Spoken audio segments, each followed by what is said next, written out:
सभी को जय श्री कृष्ण। एकादशी के महात्म्य की कथा यात्रा में आप सबका एक बार पुनः स्वागत है। आज हम भाद्रपद मास के शुक्ल पक्ष की एकादशी के विषय में जानेंगे। पद्म पुराण के उत्तरखंड में चल रहे संवादानुसार महाराजा युधिष्ठिर ने भगवान श्री कृष्ण से पूछा, हे केशव, भाद्रपद मास के शुक्ल पक्ष में जो एकादशी होती है उसका क्या नाम, कौन देवता और कैसी विधि है, यह बताइए। तब भगवान श्री कृष्ण बोले, राजन, इस विषय में मैं तुम्हें आश्चर्यजनक कथा सुनाता हूँ, जिसे ब्रह्मा जी ने महात्मा नारद से कहा था। नारद जी पूछते हैं, हे चतुर्मुख ब्रह्मदेव, आपको नमस्कार है। मैं भगवान विष्णु की आराधना के लिए आपके मुख से यह सुनना चाहता हूँ कि भाद्रपद मास के शुक्ल पक्ष में कौन सी एकादशी होती है।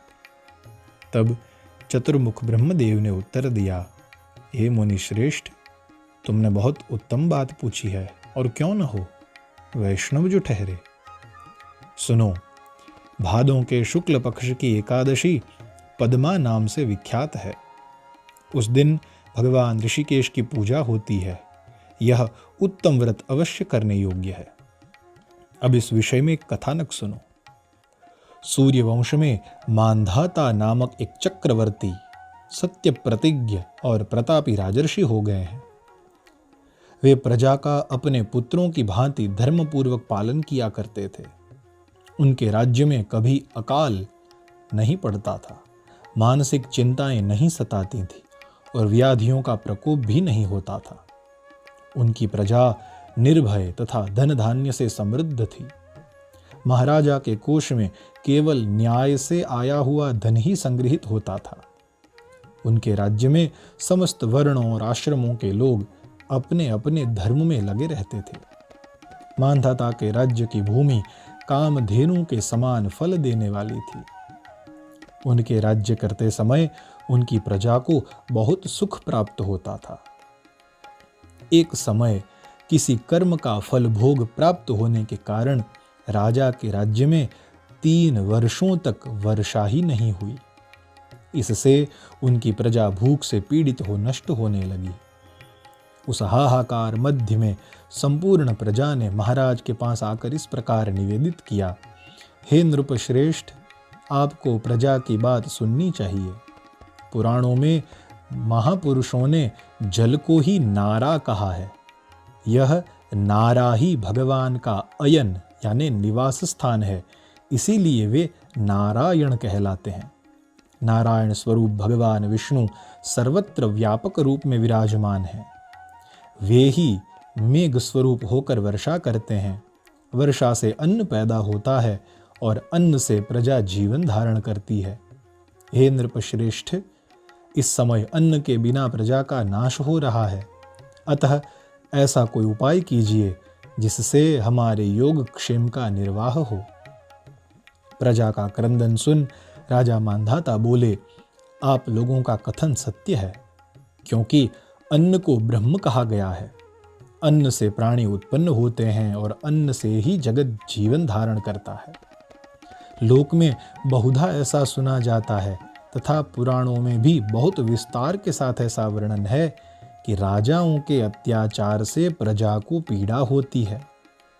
किंतु जब मैं बुद्धि से विचार करता हूँ तो मुझे अपना किया हुआ कोई अपराध नहीं दिखाई देता। फिर भी मैं प्रजा का हित करने के लिए पूर्ण प्रयत्न करूंगा। ऐसा निश्चय करके राजा मांधाता गिने चुने व्यक्तियों को साथ ले विधाता को प्रणाम करके सघन वन में चले। वहां जाकर मुख्य मुख्य मुनियों और तपस्वियों के आश्रमों पर घूमते फिरते। एक दिन उन्हें मार्ग में ब्रह्मपुत्र अंगिरा ऋषि का दर्शन हुआ। उनका दर्शन होते ही राजा हर्ष में आकर तुरंत ही अपने वाहन से उतर पड़े और हाथ जोड़कर अंगिरा मुनि के चरणों में प्रणाम किया। मुनि ने भी आशीर्वाद देकर अभिनंदन किया, राजा का कुशल पूछा और फिर राजा को वन में आने का कारण पूछा। तब राजा ने कहा, भगवन, मैं धर्मानुकूल प्रणाली से पृथ्वी का पालन कर रहा था। फिर भी मेरे राज्य में 3 वर्षों से वर्षा का अभाव हो गया है, बारिश नहीं हो रही है। इसका क्या कारण है, इस बात को मैं नहीं जानता। कृपा करके आप कोई उपाय बतलाइए। तब ऋषि अंगिरा बोले, हे राजन मानधाता, यह सब युगों में उत्तम सत्य युग है। इसमें सब लोग परमात्मा के चिंतन में लगे रहते हैं तथा इस समय धर्म अपने चारों चरणों से युक्त होता है। इस युग में केवल ब्राह्मण ही तपस्वी होते हैं, दूसरे लोग नहीं। किंतु महाराज, तुम्हारे राज्य में एक शूद्र तपस्या कर रहा है, इसी कारण मेघ पानी नहीं बरसाते।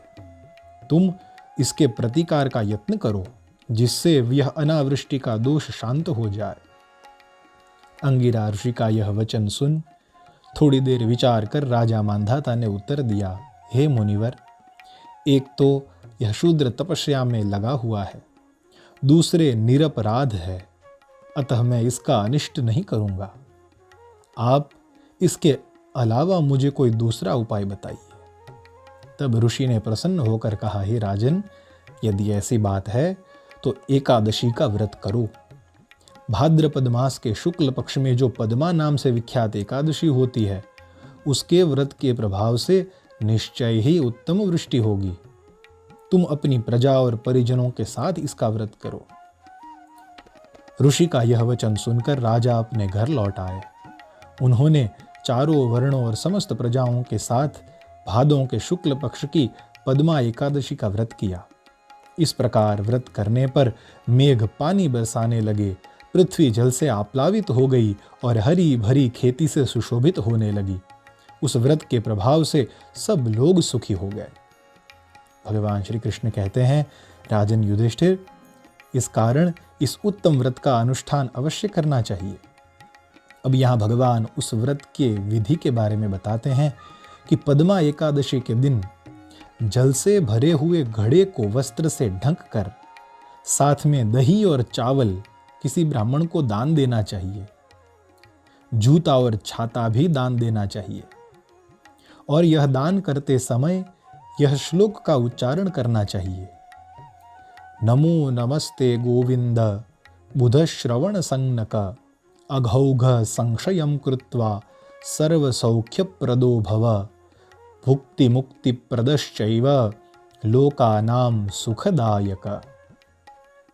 हे गोविंद, आप पुण्यात्मा जनों को भोग और मोक्ष प्रदान करने वाले तथा सुखदायक हैं।